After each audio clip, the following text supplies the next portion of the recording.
Anthropological Airwaves is the official podcast of the journal American Anthropologist, whose main offices are located on the traditional and ancestral territories of the Anacostan and Piscataway peoples.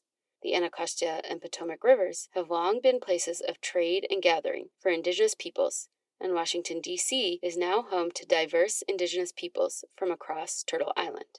American Anthropologist has published articles throughout its history that have taken knowledge from indigenous peoples for a scholarly audience and has not required its authors or editors to be good relations to indigenous peoples and communities. Acknowledging territory is only one step in repairing relationships between anthropologists and indigenous peoples. The editorial collective of the journal is committed to deep listening and engagement with indigenous scholars, peoples, and communities to explore ways to be a better relation. This episode of Anthropological Airwaves was edited and produced on the indigenous territories known as Lenapehoking, the traditional homelands of the Lenape, also called the Lenni Lenape or Delaware Indians. These are the people who, during the 1680s, negotiated with William Penn to facilitate the founding of the colony of Pennsylvania. Their descendants today include the Delaware Tribe and the Delaware Nation of Oklahoma, the Nanticoke Lenni Lenape, Ramapo Lenape, Powhatan Lenape of New Jersey, and the Munsee Delaware of Ontario. Parts of this episode were also recorded, edited, and produced from the traditional territories of the Catawba, Waxhaw, Chera, and Sugary peoples, and specifically in Charlotte, North Carolina, a city located on the traditional crossroads of two indigenous trading paths, the Occaneechi Path and the Lower Cherokee Traders Path, which facilitated the extensive trade network of Cherokee, Catawba, Saponi, and Congaree peoples prior to colonization. While many of the descendants of the Chera, Waxhaw, and Sugary communities eventually joined the Catawba peoples, today the Catawba Nation continues to thrive as a federally recognized tribe located less than 1 hour south of where this recording took place.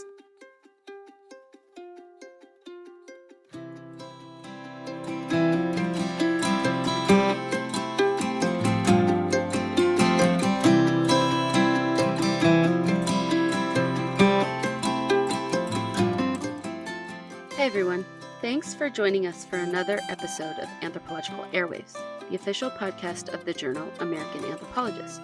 This is episode 7, season 3-ish. My name is Anar Parikh. I'm a PhD candidate in anthropology at Brown University and the associate editor of the podcast at American Anthropologist. I use she/her pronouns, and I'm also the executive producer of this show.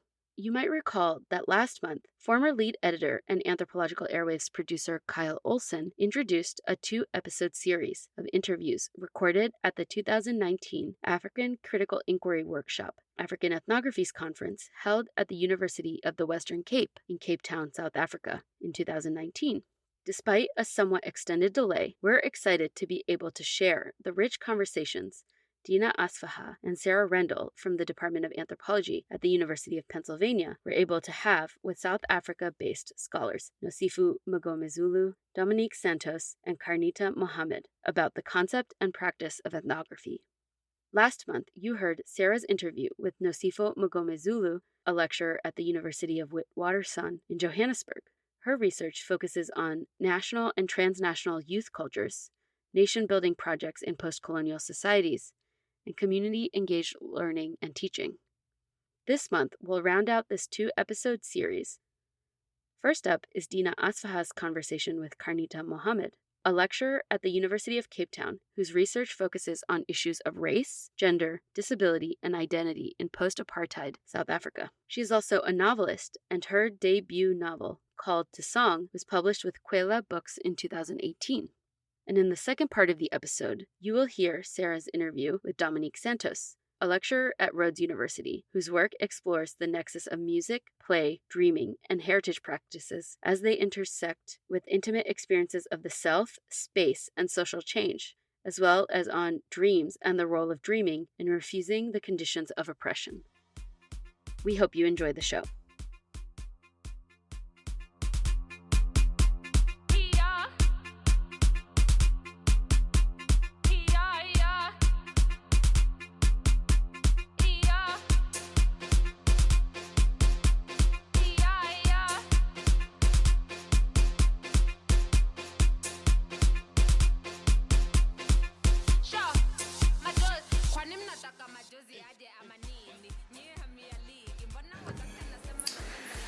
This is Dina Asfahan, and I am interviewing Carnita Muhammad for Anthropological Airwaves.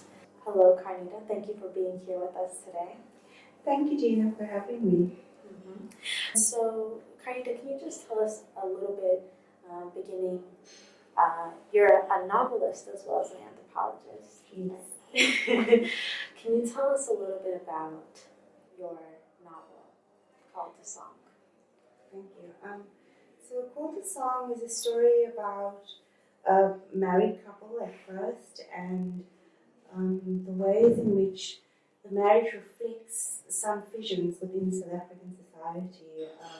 The work on race that hasn't really been done, even with people who have liberatory sensibilities, and how race and gender within intimate spaces reflects a kind of historical formation, but in ways that does not feel like the politics, that larger politics.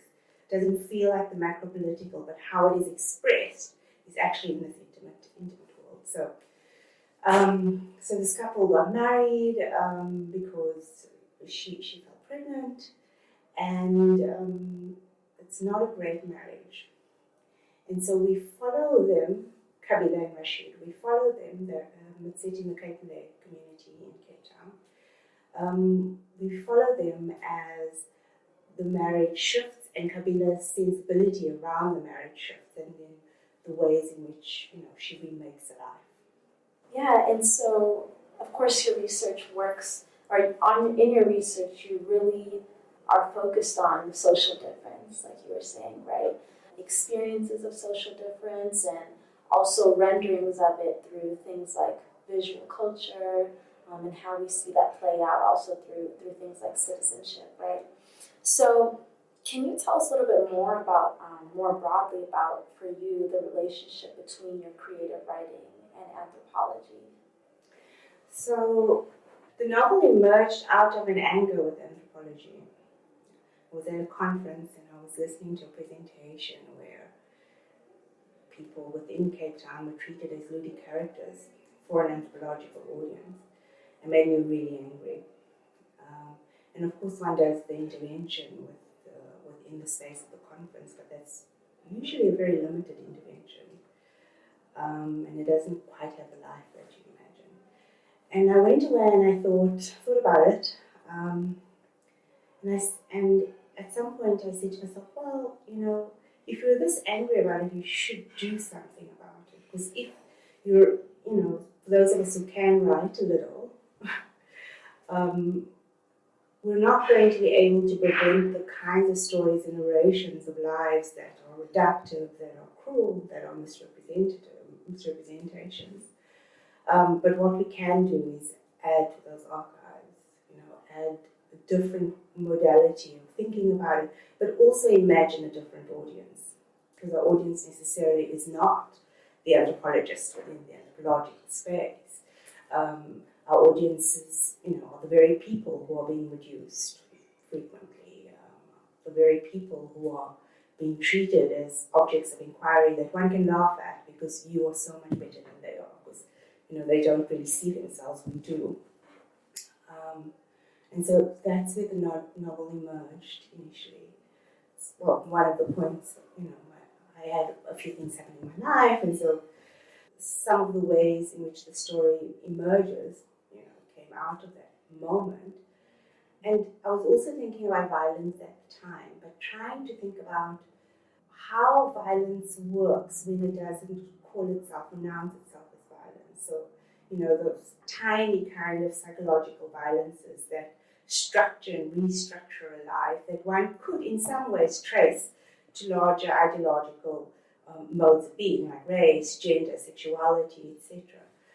Except we don't, inhabit quite those categories in the way in which one theorizes it, because those contradictions within the everyday are they're incoherent. There's an incoherence to it that I think fiction holds and allows one to play with in a way that we can't quite play within ethnographic or writing.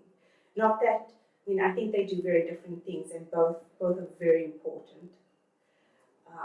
And I kind of think of fiction as case studies. You take all the theory you've read and you condense them in these different kinds of characters and you throw them at each other and you let them do the work.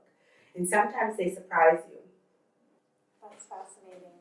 So you're talking a little bit about audience engagement and what you're able to do with a novel and who you're able to reach. And so I was wondering if you could talk a little bit more about how this informs your pedagogy as well.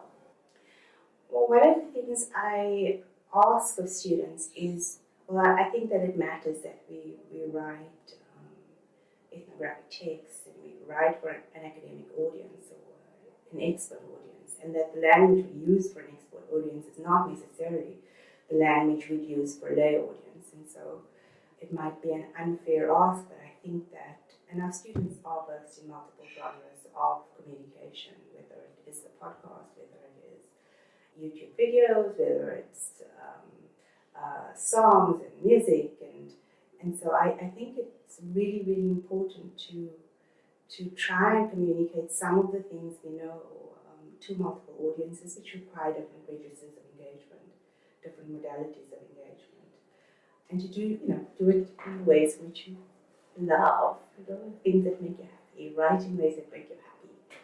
So I take that into the classroom, where I think of it as very, very serious work, even though the reception of it might be pleasurable. And I think there's something about how we're thinking about creative work, because the reception is pleasurable, as sometimes not as rigorous, sometimes, but just because something is pleasurable doesn't mean it's not rigorous. And I don't think that's really the problem of other genres, but rather that we've sort of, I think we should be demanding that people read academic texts too. And I think because they really do different things. Whereas for me, fiction takes the theory that you know and it clothes it in a way in which like the bones are hidden, but it's infleshed in very interesting ways, whereas academic writing makes the bones visible. And so they do very different things. There's a kind of explicitness within academic writing that I think is very important. It's really crucially important. But that veiling of the deep, dense language in recognizable characters, in recognizable modes, in pleasurable modes, reaches people first through affect and then into a kind of mode of reasoning, whereas, I think really good academic work starts with reason and gets you to affect a little. It takes, so the process is a little different, I think. Thank you for that. So, Carnita, can you please also talk a little bit more about the challenges of doing these two different kinds of writing alongside one another? It's really difficult, and I have different, I have different people sitting on my shoulders for different kinds of writing. So my critical observer when I'm writing academic writing is really me, and so my impulse is to move into creative writing, to silence that critical observer, even though I know that I need to speak back to the critical observer in an academic register. So it gets really, really hard because I can't do the same kinds of laying out of an argument with a creative modality of writing that I can when I'm writing academically.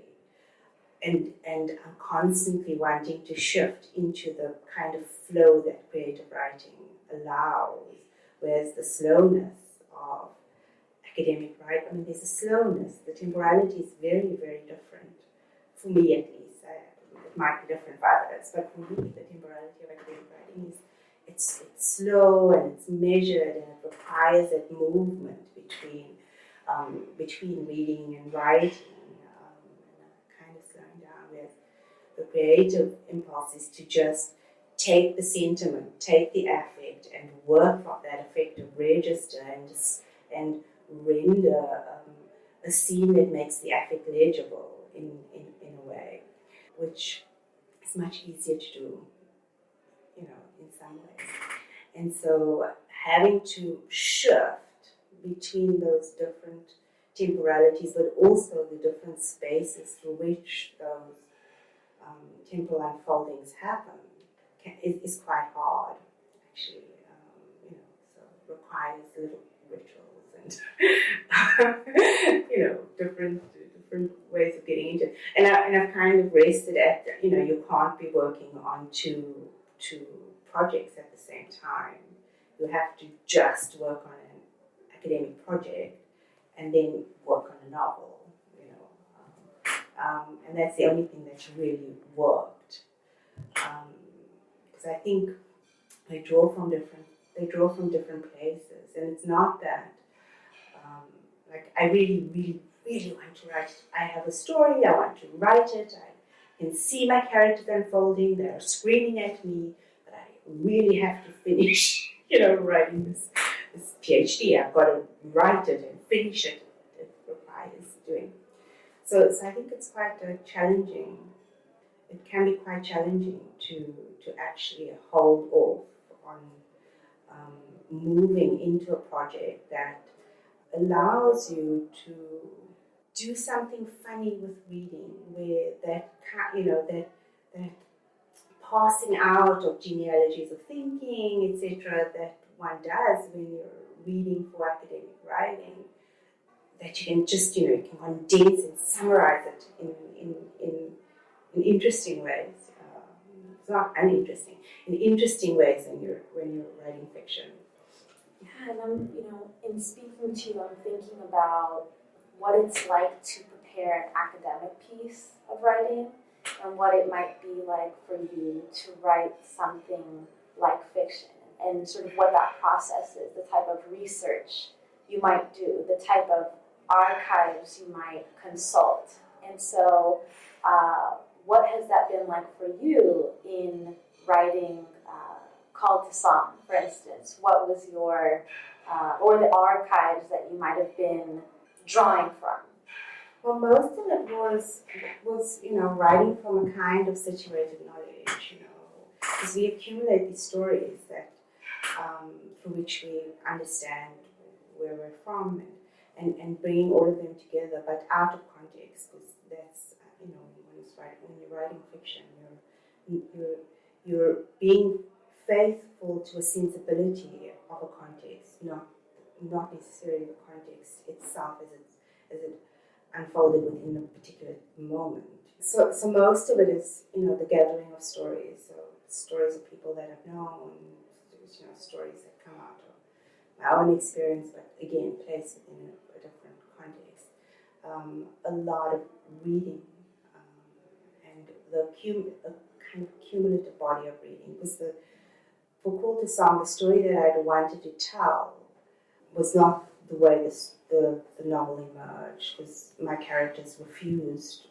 They didn't want to turn out for what I wanted to do, and I'd done a lot of reading. It was supposed to be a story about tradition and modernity, and the ways in which biomedicine frames particular kinds of embodied experiences versus a different cosmology.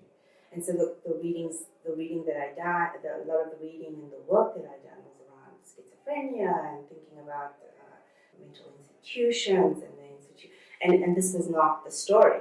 This just was not the story. I ended up having to rewrite quite a bit of the beginning because that just wasn't the story. So I guess in a way the archive that was consulted was misdirected or underutilized archives. I don't know how one talks about that. And some of the ways in which we think about the archive, because it's an archive of sensibility, it's an archive of affect, which is lodged in a particular kind of self, at a particular kind of moment, where you are able to not just reflect on experience, but also you are able to go back to an experience and mine it in a way, so that you can communicate the sensibility of, or the effective force of a particular event or a particular. I mean, and I think if you're doing it well, you really are mining, a range of feeling which you might not do for an academic text. I mean, you hope that you write with sufficient force so that you connect with a kind of affective life that might not be in place, but where you're very deliberately utilizing your own sort of affective knowledge, which might not be related to the experience you're writing about. So there's a kind of disconnect in that. And you're mining that so that you can very quickly, in a kind of shorthand, recognizable way, create that affective response in the reader. So, I mean, and I don't know how one speaks about that archive, right? And if you've lived life with a reasonable amount of openness, I mean, the self becomes the archive, an attentiveness to not just what you observe, but what the effects, and then, and the affect of a particular kind of experience might engender. I don't know that I can go off and find it. I'll say, but and then like literature, how have other people managed to do this? What works elsewhere, what doesn't work.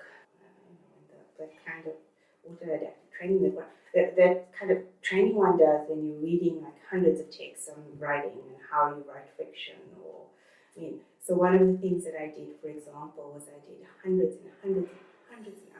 of hours of transcription. And some of it, because you're insecure and you think, I can never write dialogue, and so of course you overcompensate. But I wanted to be able to write dialogue, not faithfully, because you can't actually write. I mean, because it's when you transcribe, right? You can't render it in a way that is pleasurable to read if you were actually doing direct, verbatim transcriptions. But how can you very quickly provide some kind of characterization through dialogue, as well as, and almost in a kind of strategic essentialism, sort of show that this is a person with a different history, and so the dialogue reflects that. And then, of course, I destabilize that, because I do a lot of that in the novel. I set up a character, and then I show actually, well, you imagine this person as a cultural subject of a particular sort, but hey, let's not essentialize. So play with the generalization. And so I did hundreds of hours of, where I'd ask people to using their data, because it's different when you're using somebody else's data and you're not analyzing it. Whereas your own data, the impulse is to begin to analyze while you're doing the transcription. So that I could listen to all these, these accents and try and, write the dialogue. So I guess it's that, to begin to compile compile accents, but that one can represent through language, because you don't actually have the embodied register. So, what do people do with prepositions, blah, blah, blah, blah, etc. And to be able to show a particular kind of history. So one of the things that I have begun to worry about, is that in our quest for modes of representation that reaches large amounts of people, so sort of the massification of what we know, and utilizing modes of representation within popular culture, and move away from thinking with and writing in academic genres of writing, is what kind of future that produces if, because there are creative writing departments, there are film schools, these spaces exist, art schools exist, So what that might entail for not modes of representation, but for the capacity to read and own the archive. What does it mean if, let's say, in 20 years, all our students, how they're learning anthropology or ethnography, are through these modes that generate an effective force differently to the way in which academic writing does. Because academic reading is hard. It's really hard. Texts are dense. The language requires work, the discourse requires work, the conceptual framing and the toolkit, and this, it's hard work, and I see it with students who would prefer to engage with the modalities of communication that are pleasurable, and who wouldn't, but what does it mean if we expose? I don't think that's a good. But if we expose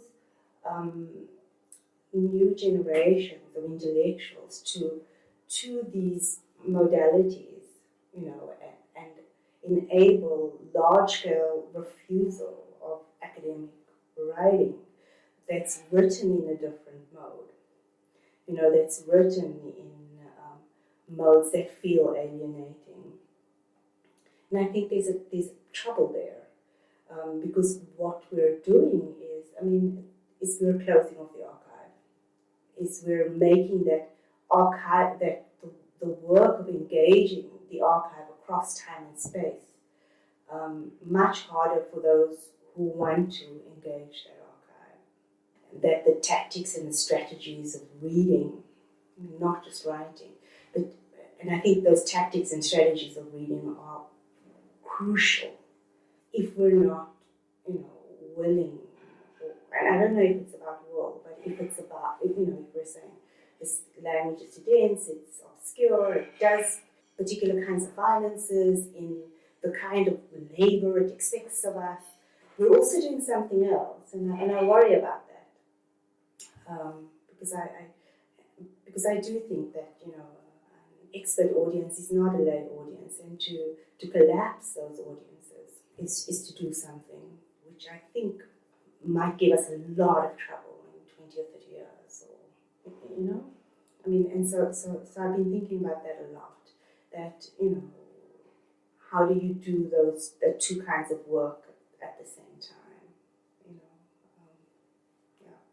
and I don't think I would have gotten there without having written a novel and recognizing that, yes, this is deeply rigorous. It is, it really does represent a kind of cumulative praxis of knowledge making and thinking and worrying about the world. That there's a politics to this writing, but it doesn't do the actual work, because it clothes everything in analogy and metaphor and characters and scenes, but it doesn't do the explicit work of laying out a line of thinking, which, as difficult as it might be to read and engage with, or as difficult as that is, it's still necessary, and it holds different kinds of pleasures. We know, right? You read a really difficult text, but it says the things, and it engages with the concerns one has for the world, or what you thought about, and there's something really pleasurable after having read this text a number of times, and every time something surprising emerges and shifts how you're thinking about something, there's something pleasurable about that, and to be able to convey that kind of pleasure, to say, well, some things are not necessarily palatable and easy on the first encounter, but the joy is actually in staying with it, with abiding with, a text, with abiding with a difficult, sometimes, text. And again, it's a kind of temporality, because the temporality is different. So that's something I think that I've learned from writing fiction, that I've not just prized really fantastic academic writing that says important things, even though it might not have been easy to read. You know? Yeah. I think that's it. Okay, thank you so much for speaking with us today, and you leave us with some really important insights about the future of anthropology, the future of writing altogether, and where we are going with our practices of rendering the social world. So, thank you. Thank you very much for having me.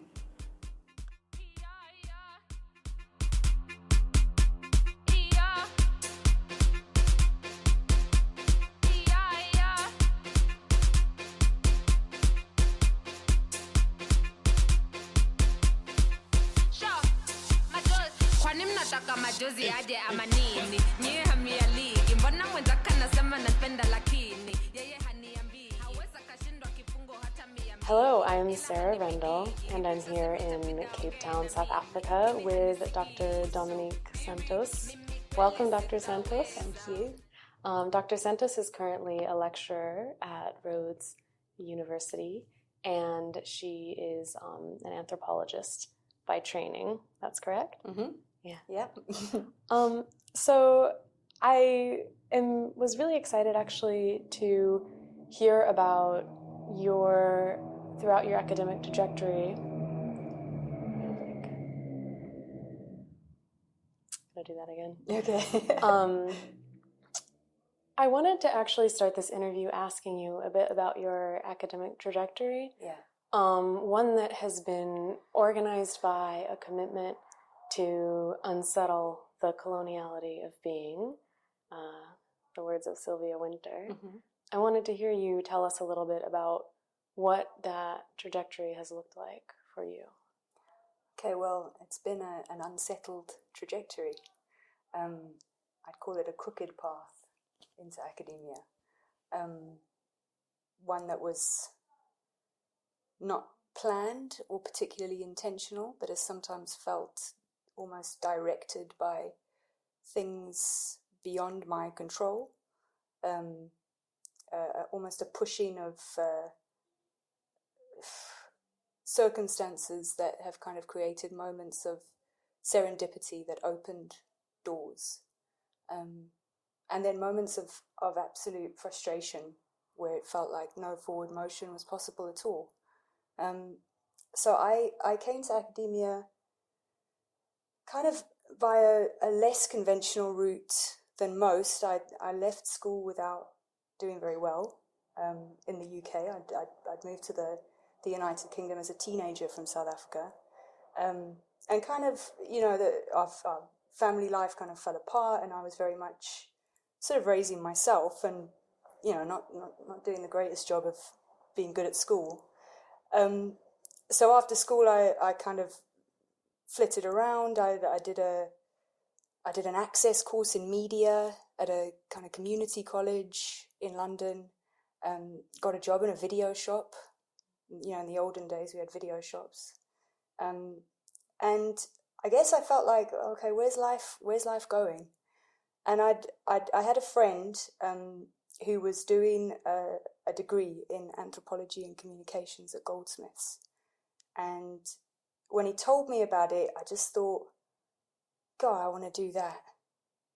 Because I guess it spoke to my sense of not being placed in the world in a way that made sense in the categories of identity or belonging that I'd grown up in South Africa or encountered in the UK. And something about the way he described anthropology seemed like I might get some answers there, about something I wanted to know about but didn't have a toolkit to describe yet.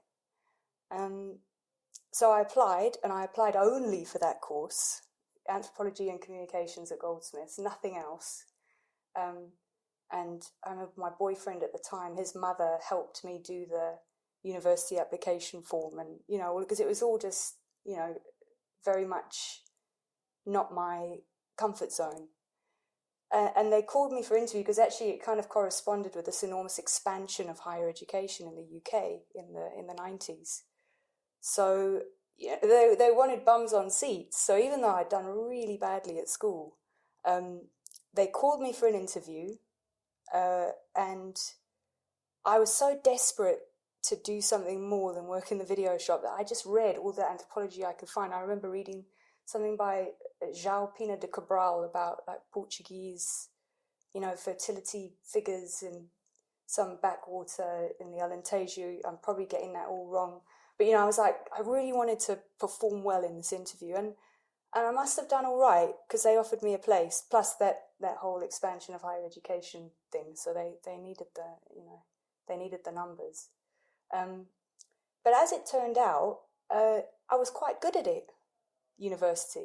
And it was probably because for the first time in my educational life, I was actually learning about something or learning in a way about things that meant something to me.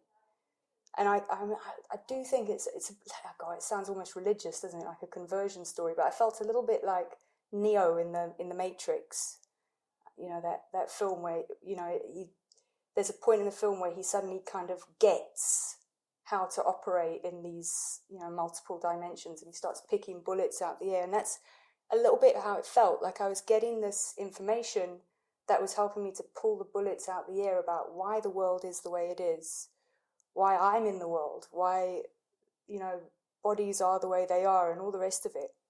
And interestingly, the very first course I did at Goldsmiths was the ethnography of the Caribbean, which for me as someone who'd grown up in South Africa was actually a perfect starting point, and I think is the sort of first serendipitous moment, because of the ethnography of the Caribbean is really an ethnography of how cultures and societies are dynamic, are in a process of becoming, but also about the formation of the modern world system, about the emergence of the consumer capitalist economy, its foundations on plantation slavery, all these things. And for me, that was just a profound toolkit to kind of understand it. And I could also apply that to the South Africa that I'd grown up in, which emerges out of very similar processes and power flows.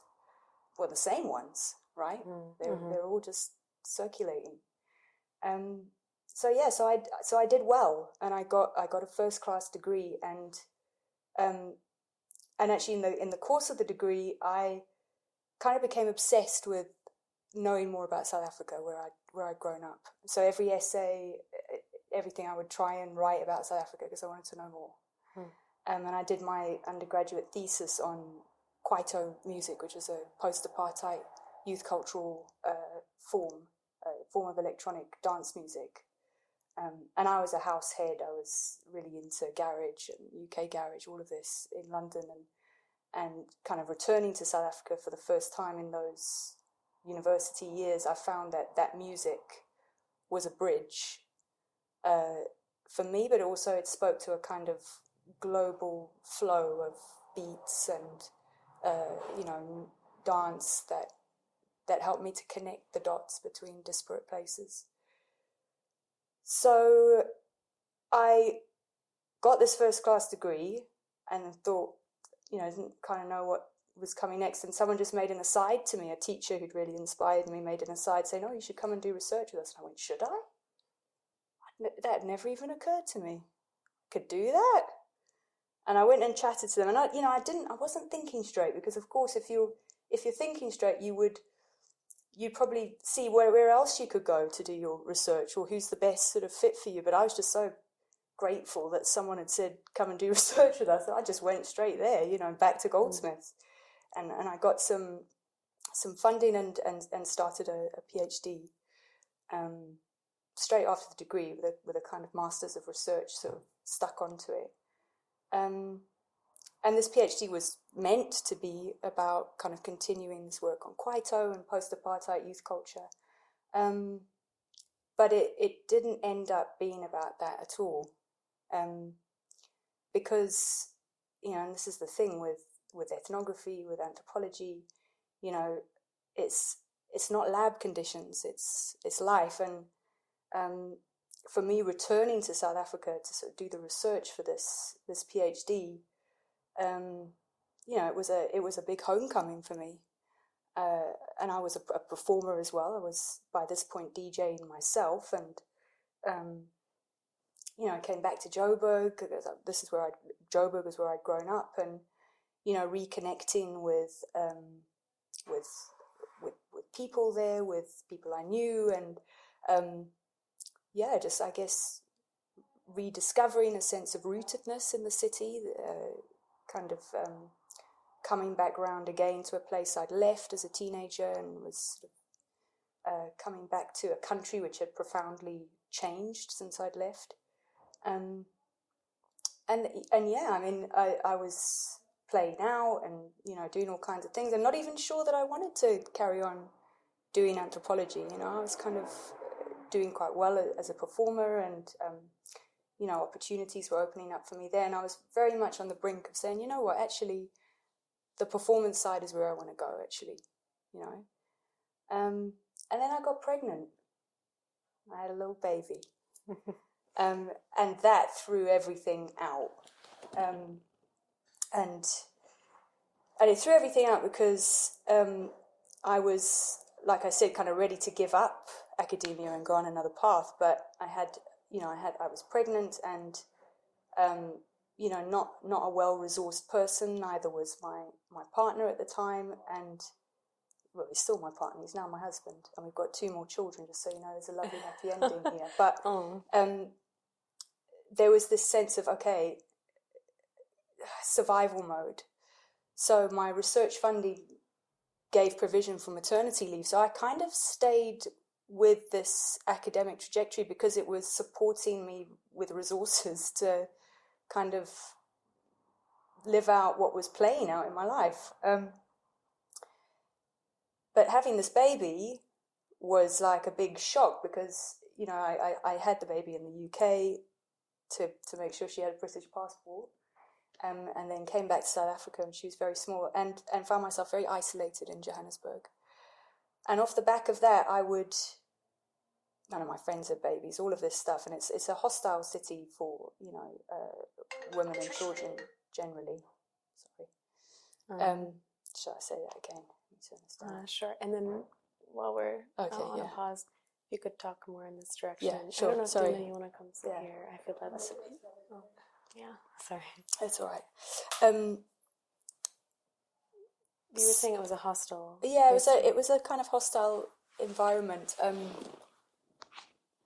and very lonely, So I would walk. I was living in my then boyfriend, now husband's sister's house with her family and him, and my mother-in-law lived just down the road. So I would trek over to her every day with the baby and kind of watch Oprah and do housework and listen to music. And my research had been on post-apartheid youth culture and on boundary crossing between people who'd been previously segregated by apartheid in this kind of youth cultural frame. But sitting with her every day for, almost a year, I kind of spoke to her. What emerged out of our conversations was her story of also similar kind of music cultures that brought or permitted a space in which people whose bodies were positioned in different ways in the apartheid state kind of found a meeting point. And that was both in a very intimate level in how her parents met in Durban in the 1940s, a white woman and a so-called coloured man, coloured being a term in South Africa to refer to people of mixed race. And then her own trajectory kind of coming to Johannesburg in the 1970s and being immersed in the jazz scene. So when I kind of realized that I had no choice but to sort of pick up the PhD again, to kind of survive and have something to do, I found that I could only start with her story. And so the PhD kind of became a story about social change, about about multiracial youth cultures, but over many generations, and sort of tracing that intimate story through her life narrative, and then as it came to sort of meet mine. And it took a very long time to finish because I had another child, and there were all kinds of it's issues with housing and blah blah blah. But somehow I just kind of held on, and eventually it got through. Although dreams were a very key part of that, which I'll get to. Yeah. I said I was going to say you anticipated my next question. I was wondering, because now your work is primarily concerned with dreams. I was wondering if at the time dreams had already become a part of your interrogation, or if that happened later. No, they were not a part of my interrogation, but they were becoming important, and they became certainly in the, I don't even want to call it data, but in the stories that my mother-in-law was telling me. One story in particular, which was not related to music, but which was related to an occurrence of a sort of multiple dreaming event that happened between herself, her father, and another friend, that caused an intervention in her life that profoundly altered the course of it, to the point where I could almost attribute the birth of my own children to this dream altering the course of her life, because of course if her life hadn't altered, she would have never had her son, he would have never met me, we would have never had my children, right? So I kind of, it really, and I couldn't forget it. I couldn't forget this kind of enormously significant dream, multiple dreaming event, for want of a better way of putting it. And yeah, I mean, I couldn't forget it, and I just felt there's something here that's really significant about the dream itself as a space of social action, as something that can activate docile bodies which are in social spaces which are incredibly restricting, and I couldn't let it go. And when I was struggling with my own PhD to sort of finish it, I started using a dreaming practice to engage with my academic work through the dream space. So I've been a lucid dreamer, someone who wakes up in their dreams since a young age, but I started to engage with it in a more, conscious, excuse the pun, way, in that, if I found that I was awake in the dream, that I was conscious that I was dreaming, I would ask a question. And in one dream, I asked a question about my PhD work and how to finish it. And what resulted was a kind of incredible sort of series of both dream explanations and then real life, or I won't say real life because the dream life is a real life, waking life occurrences, which helped me to complete my PhD. So that the combination of those two things meant that I couldn't ignore the fact that the dream is a significant social actor, that there's something about the dream itself which mobilizes or can mobilize and have affect in the waking world, that I found profoundly interesting. That's really interesting. Now, there is a jump, maybe, and tell me if there isn't, from interrogating, acting within, moving in one's own dreams, and then when the dreams of others become the object of your own ethnographic inquiry. So maybe talk to me about how other people's dreams, how you approach those ethnographically, and why. So the project I'm developing is called Dreams in Solitary, and what I'm interested in there is how dreams can intervene in situations where actions are severely constrained. So solitary refers to, people in solitary confinement or in social situations where their agency is severely limited. So in that sense, it's kind of hearing from people who've experienced those conditions, how, or if at all, dreams came up as part of that experience, and what that meant or what that performed for them. And the project's in its very early stages, but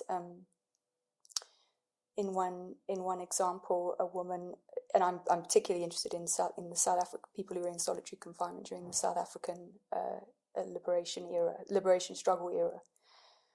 And in one story, a woman had been arrested by the security police on suspicion of sort of aiding and abetting the African National Congress. And the security police, I think, were hoping to get information from her about someone they felt was quite sort of a significant player. And she was placed into solitary confinement with kind of no sense of how long that would last for, and interrogated every day. But what she told me was that every night she would dream about forests and rivers, really beautiful, open, natural spaces. And she would wake up in the morning feeling absolutely refreshed, as if she'd been in the open air and in a forest and in this space of incredible natural beauty all night. And that gave her the sort of strength to be interrogated. And that struck me as another sort of an absolutely fascinating example of what kind of support is generated by our, and I use these words with an absolute recognition of their cultural frame, but our subconscious or the unconscious, what kinds of supportive mechanisms can be put in place that rise up from that, where other kinds of agency are completely foreclosed. If I'm hearing you right, part of what you're talking about is a kind of fugitivity through dreaming for people whose agency, whose mobility, whose ability to relate to others socially outside of interrogative contexts were constrained. Yeah, absolutely. Yeah. But there's also an interest in how the dream can also activate waking world shifts. So in another situation where it's not an interrogation situation or a solitary confinement situation, but where it feels as if social action is utterly constrained or impossible, how the dream can activate the docile body. So not simply that it's, so yes, the dream as refuge, as kind of an alternative mode of being that permits survival, but also the dream as an activator, as something that pushes certain waking world actions to take place.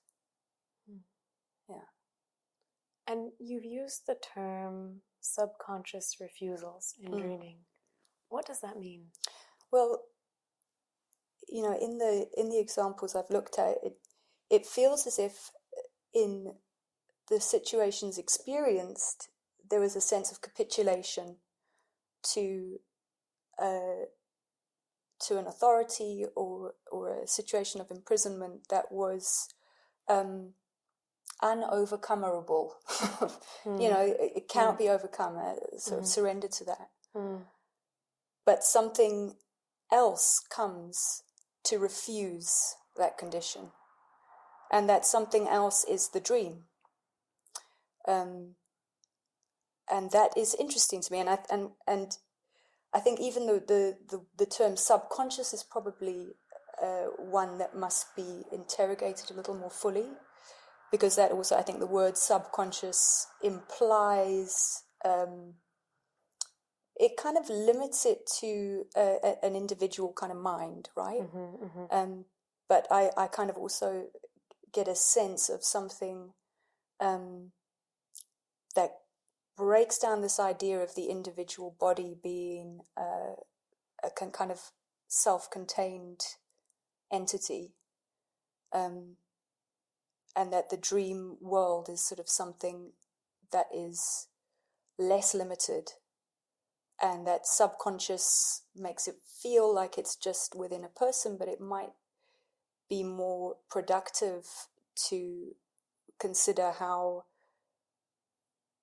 this might be a way of exploring how spaces of communication open between people, or between spirits, between ancestors, between the natural world, between, all kinds of non-human actors, in ways which I think anthropology is becoming increasingly interested in as a serious mode of inquiry, right? And this is going beyond the sort of rationality debate and is it real or is it not real? It's kind of taking seriously the idea of a more than human communication, or more than human connection, more than human sociality. Which would be different from a Jungian notion of the collective unconscious, or these archetypes that... I think there's a resonance there. I think the collective unconscious certainly resonates with what I'm sort of grappling with. But again, that, there's been so many ways to describe this, beyond the Western canon. So to kind of use that as a beginning point and then extrapolate from that also feels profoundly limited. So, subconscious refusals kind of came to me, but I think part of the work is to interrogate even that kind of framing. Yeah.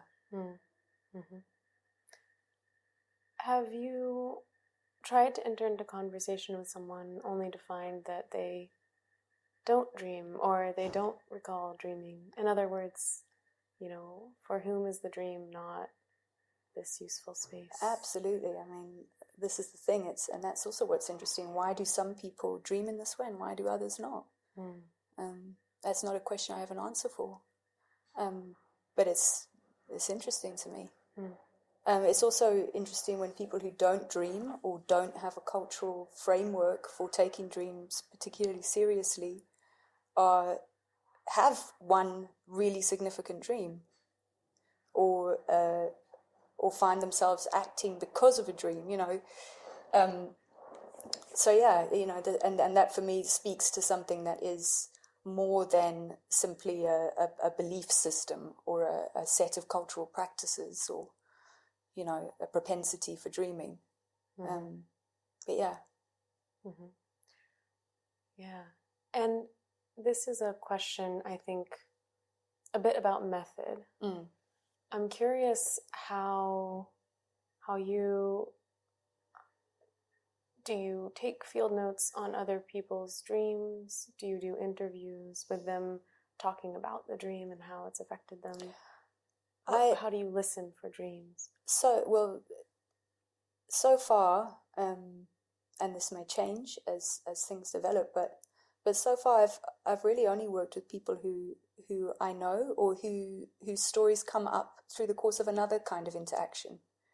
And this is what I mean when I talk about serendipity, right? So for example, one of the stories I got came about because I was talking about the project, and this person started to tell me a story of significance, and so I then asked them if I could interview them, and I already had an existing relationship with this person. I think that is, certainly I think that, having an existing network or coming to people about very intimate, things in their lives, that the power of having already cultivated a relationship is invaluable. To be able to then sit down and record it. I would sit in a situation like this and talk about it.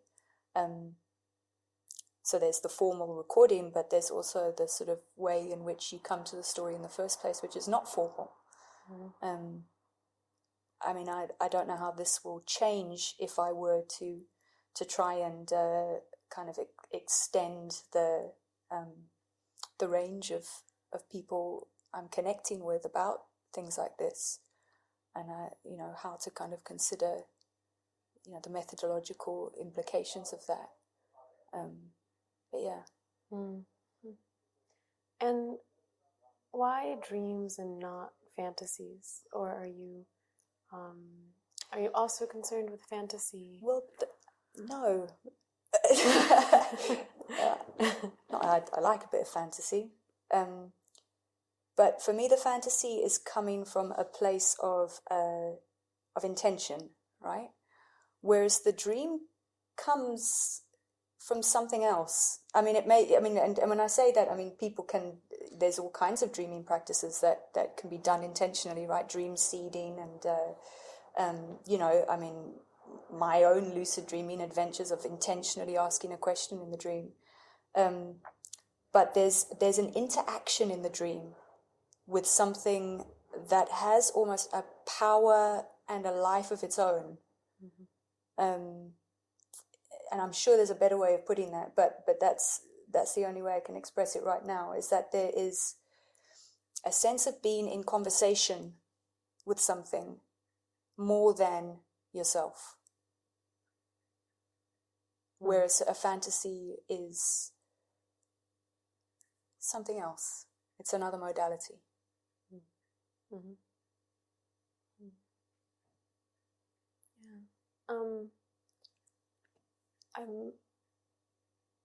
I'm wondering then, looping back to a commitment to decoloniality, how do you see, I guess, because I know it is early and it's hard to talk about a project when you're just embarking on it, but what is the decolonizing purchase of these dreams, or of interrogating dreams like this, in the real, and for whom? Well, I guess in terms of whose dreaming stories I'm interested in, these are people whose bodies and whose lives have been acted upon in particularly violent and limiting ways by colonial forms of logic, control. And I am deeply invested in examining how the more than human world responds to these kinds of controlling violent systems. I'm not the only one. In the 80s, the anthropologist David Land, his ethnography on spirit mediums in the Zimbabwean War of Liberation, and the incredibly productive relationship between soldiers and spirit mediums, in order to call on the ancestors to assist in the liberation struggle. These are not new alliances. And I think there's probably much more to be said or to be found out about the ways in which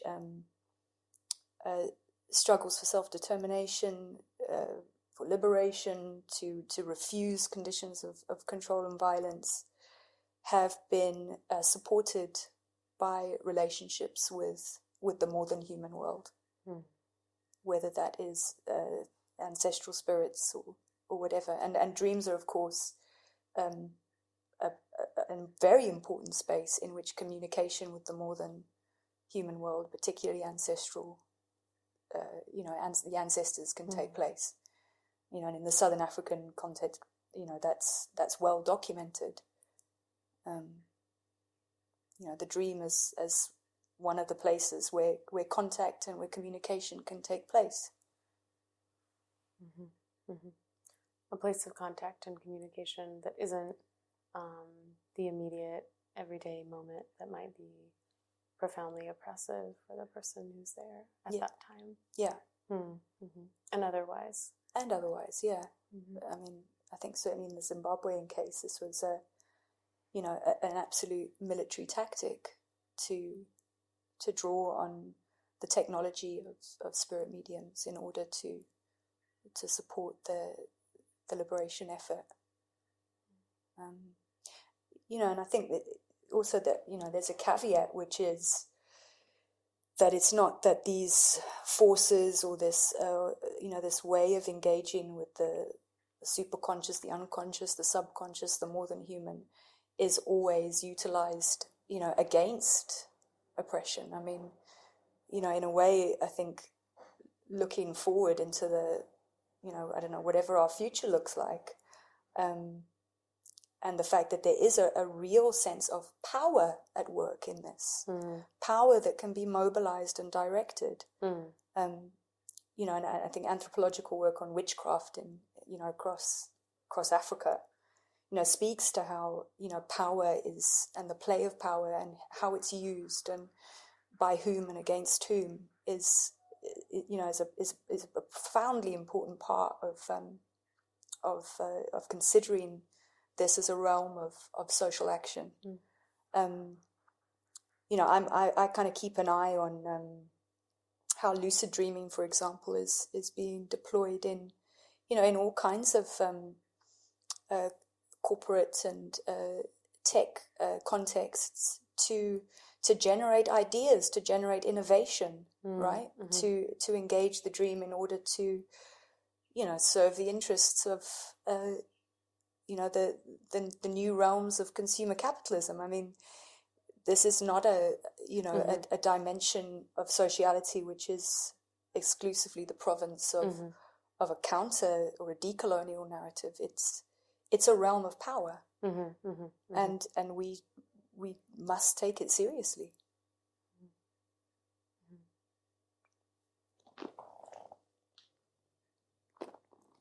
Okay, so this is leading to me. We've been talking a lot about how you yourself, and what you understand to be the importance of dreams, how they act on the real, how the real acts within them, that they are a domain not outside of power relations, and also the way in which they're not individual spaces. What happens in dreams is collective, and it brings in multiple bodies. One of the things I'm wondering then is, how do your interlocutors themselves describe to you the importance of these dreams, what they find them to do, or why they even care to share about them or to mark them as important? And I imagine that there are probably as many answers to that question as there are dreams you've talked to people about. So I don't mean to give you an impossible question to answer, but maybe if you could give me a sense. Yeah, definitely. I mean, I think I'll maybe speak to a specific example, the one that kind of triggered all of this in the first place, which was my mother-in-law's experience as a young woman, and how she understood what happened versus how I interpreted it. So I interpreted it as this event that had profoundly altered the course of her life to the point where it had given her life, and that kind of gift of life had even resulted in the gift of life of my own children, right? So this very liberatory discourse around it, and refusing the conditions in which the dream took place. And perhaps I should tell you a little bit more about that. She was, it was in the 1960s, the early 1960s in South Africa, the height of the apartheid era, and she was a mixed race woman, young woman who had a white mother and a coloured father, to use the terminology of South African racial taxonomy. And she had become pregnant following a violent event and had been sent to a Catholic mission station. So they were a Catholic family. She'd been sent to a Catholic mission station in the hills of KwaZulu-Natal, and was living in isolation there with priests and nuns who didn't talk to her. There were no other young people there. So it was this incredibly isolating confinement. And one night she decided that she couldn't go on, and she was going to just walk over one of the cliffs. So she headed off and was walking over to the cliff, and just as she was about to go over it, 3 nuns appeared, turned her around and walked her back to her room, where they sat embroidering on the bed until she fell asleep. And she describes hearing the swish of their habits, their nuns' habits, as they walked her back to the room. And the next morning she woke up and she heard the sound of a Studebaker Lark, a beautiful 1950s motor car, coming up the drive, and she recognized it immediately as the car of her father's friend. And she packed her bag and stood outside the room, and no sooner did her father appear with his friend in this car, they didn't say a word, she got into the car and drove off, away from this terrible isolation and this sense of being suicidal.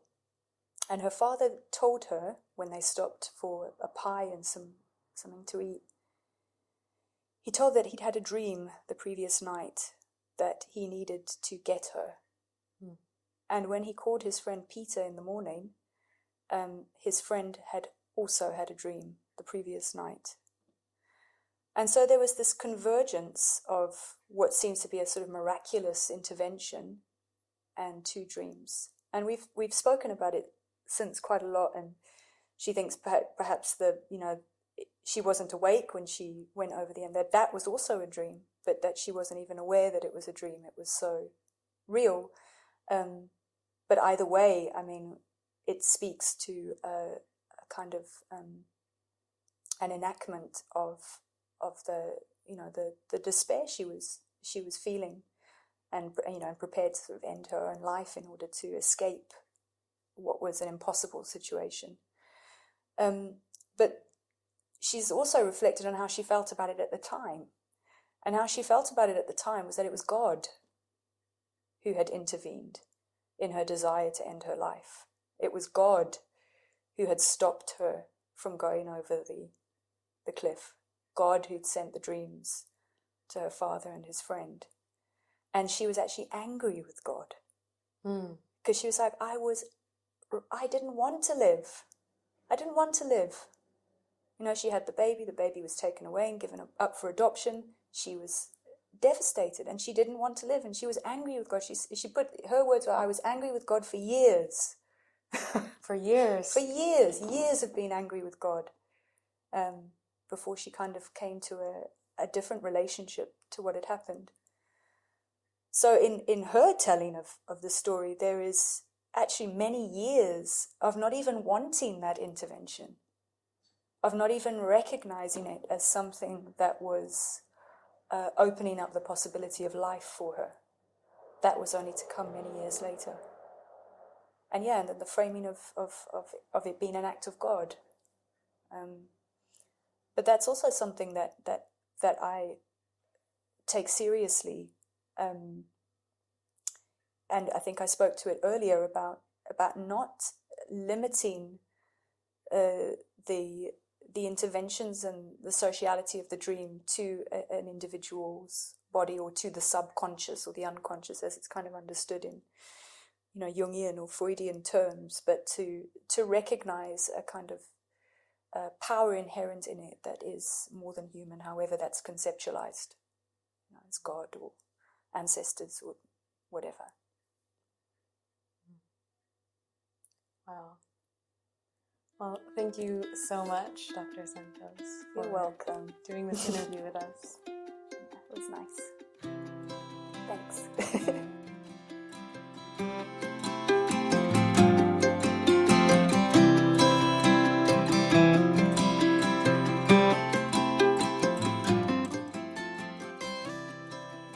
And that's a wrap on this South Africa special feature. Thanks for tuning in for another episode of Anthropological Airwaves. We'll be back in your ears next month with more great anthro audio. Many thanks to Kyle Olson, who edited and produced this episode, for making a reappearance on Anthropological Airwaves. I hope he and all of the founding members of Anthropological Airwaves know that they're welcome back on the show anytime. Interviews were conducted by Sarah Rendell and Dina Asfaha at the African Critical Inquiry Workshop African Ethnographies Conference, held at the University of the Western Cape in Cape Town, South Africa in 2019. Many thanks to Dominique Santos and Carnita Mohammed for their time and insights. The intro and outro music you hear is Waiting by Crowander. The episode also features the song Huku by South African artist Sho Madjozi. As always, a closed caption version of the episode will be available on the Anthropological Airwaves YouTube channel, and a full transcription on the episode page on the American Anthropologist website. Links to both are included in the show notes. If you enjoyed this conversation, be sure to subscribe to Anthropological Airwaves wherever you listen to podcasts. Also, don't forget to rate and review us while you're there.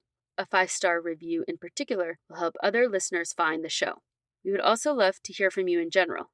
If you have feedback, recommendations, or thoughts on recent episodes, send an email to amanthpodcast@gmail.com. You can also reach out to us on our Facebook page, Anthropological Airwaves, or on Twitter with the handle @AnthroAirwaves.